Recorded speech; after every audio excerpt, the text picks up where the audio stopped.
Graça e paz, meu irmão, gratidão damos a Deus pela oportunidade de vivermos um dia novo em nossa vida. E essa gratidão ela se estende porque a gente procura, ou deve procurar, aplicar a esse dia, todo o conhecimento, toda a sabedoria e tudo aquilo que a gente tem procurado viver em Cristo. Ou seja, cada aprendizado, no novo dia que se vive, você tem que procurar aplicar para que possa, vamos dizer assim, crescer, né? Você possa se santificar. A nossa meditação hoje é dia 29 de novembro de 2025. A nossa meditação estará no livro de Provérbios, capítulo também 29, e a gente vem usar o versículo 1.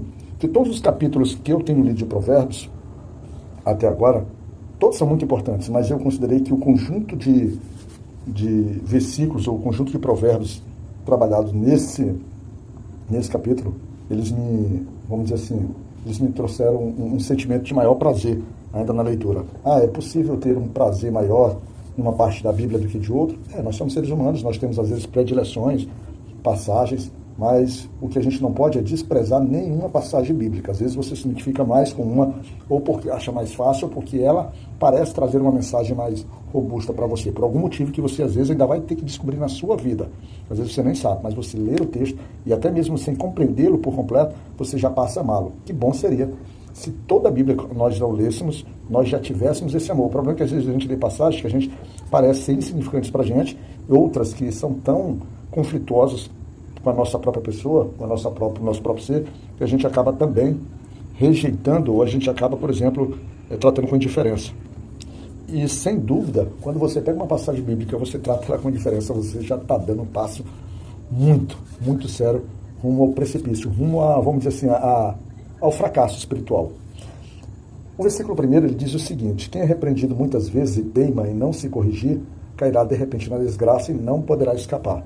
Você observa que o versículo está trazendo mais uma vez sobre aquele aspecto de correção. Correção, principalmente a gente enxerga muito na questão de pai para filho. Nós podemos ser corrigidos por pessoas em outras situações, é claro, essas correções normalmente elas têm um custo maior. O pai para filho, ele tem uma instrução por meio de, vamos dizer assim, do amor, do cuidado, do zelo, da compreensão, de uma visão paterna, num amor diferenciado. O mundo, quando vai nos corrigir, ele já vem com um peso muito mais da própria disciplina do que o próprio afeto, o próprio amor, como a palavra de Deus nos exorta. A Bíblia, apesar de usar muito a questão da disciplina, principalmente nesse aspecto do Velho Testamento ou do Primeiro Testamento, trazendo isso, mas nós temos que sempre pautar que essa disciplina, quando é a disciplina do próprio Deus, é uma disciplina feita com amor, uma justiça feita com amor. E nós humanos, nós imperfeitos, nós falhos, nós devemos também almejar, mensurar ou pensar dessa forma, como aplicar as disciplinas com amor. Então, a gente está trazendo pelo aspecto de um pai corrigir o seu filho.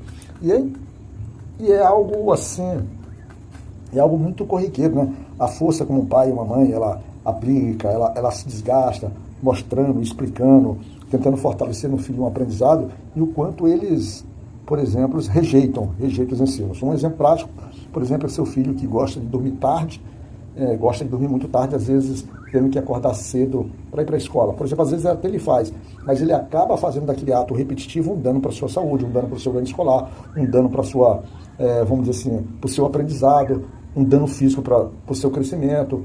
Ele acaba criando, então, um mundo de danos, e o pai, ou a mãe, principalmente nesse aspecto, a mãe, ela está sempre ali orientando, tentando corrigir, meu filho dorme cedo. Isso é um exemplo prático e um exemplo até banal de repreensões que os filhos às vezes desprezam, porque elas são repetitivas, elas são o tempo todo, vamos dizer assim, retomadas. Mas existem correções que são mais sérias, né? Sobre comportamento, sobre o que se assiste, sobre o uso da linguagem, sobre a forma como se responde aos pais.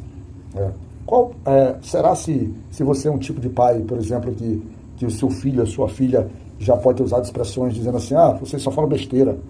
Você já imaginou quando seu filho lhe diz isso? Ele abre uma porta muito séria, né? Para que ele possa trazer algo muito pior. Quando um menino ou uma menina ela avança sobre o mundo do início das drogas, e a gente tomando como referência elas fazendo o início das drogas mais leves, quando não há uma atuação logo maciça de reparação, de acompanhamento, de disciplina, de correção, né, e de afastamento daquele jovem, daquela criança, daquele contato, daquela coisa perniciosa e prejudicial para a sua vida, rapidamente aquilo vai crescer dentro dele e ele vai mergulhar no caminho de drogas mais potentes, de drogas que possa lhe causar uma sensação de saciedade, uma sensação de liberdade maior, né, no sentido dela não se sentir, vamos dizer assim, aprisionada, carregada por obrigações que seus pais passam. É engraçado, ela olha o conjunto de valores, o conjunto de atributos, o conjunto de conselhos, o conjunto de ensinos, às vezes, elas veem aquilo como um grande fardo, como algo impossível de se resolver, ou algo muito chato, e ela acaba correndo então para esse processo de drogas. E o pai, por diversas vezes, ele começa um processo de falar, de explicar, de corrigir. Ele vai usando, por exemplo, processos diferentes, gradações diferentes da aplicação da sua correção e às vezes sem o resultado.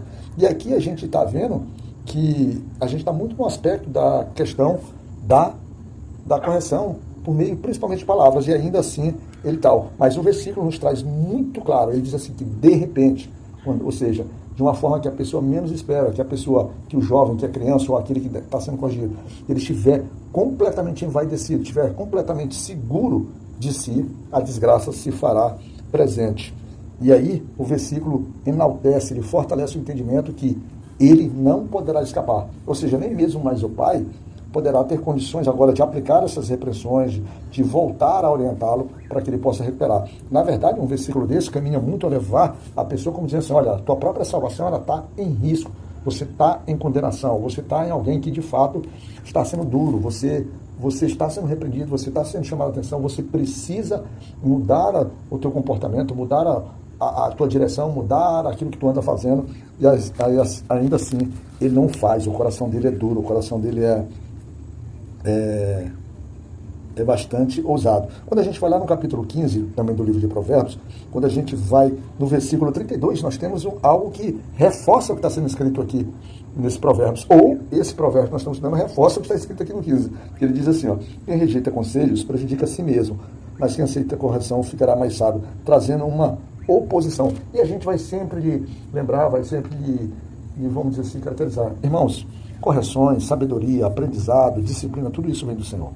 Você não tem como viver uma vida de sabedoria sem você aplicar isso na questão do temor ao Senhor. E do temor ao Senhor é você aceitá-lo, é você compreender o propósito dele para a tua vida, é você visualizar que ele, além de ser o Criador, é aquele que te sustenta, aquele que cuida de ti nos momentos de alegria, nos momentos de tristeza.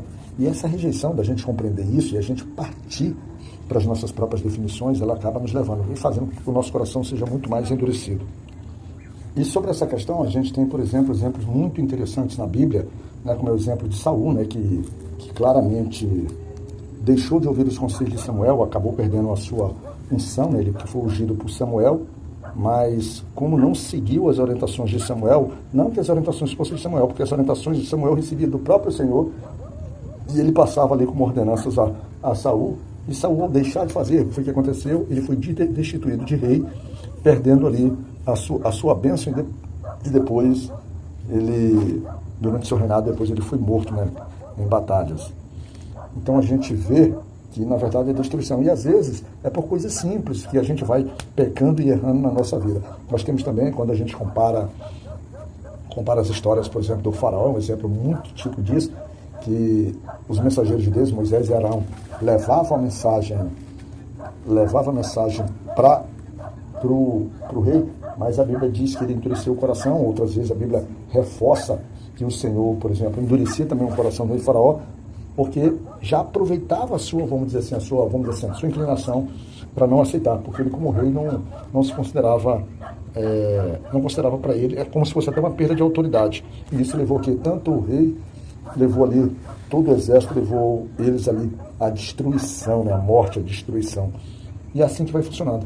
Então, de uma forma geral, a gente precisa lembrar sobre isso e pensar sobre isso, que quando você está resistindo ao Senhor, ou resistindo aos ensinamentos, às repressões que você recebe, vinda pelo seu pai, vinda pelos seus mestres, mas que elas estão vindo de Deus, a repreensão vai te causar grandes desconfortos, destruição, na verdade, como a própria Bíblia fala.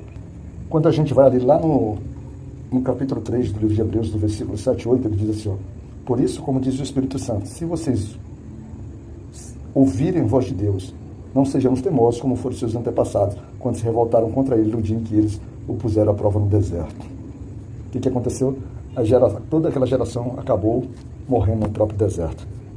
Em resumo, meu filho, em resumo, meu irmão, em resumo, meu amigo, endurecer o coração e principalmente você rejeitar a repressão te levará certamente ao caminho da condenação.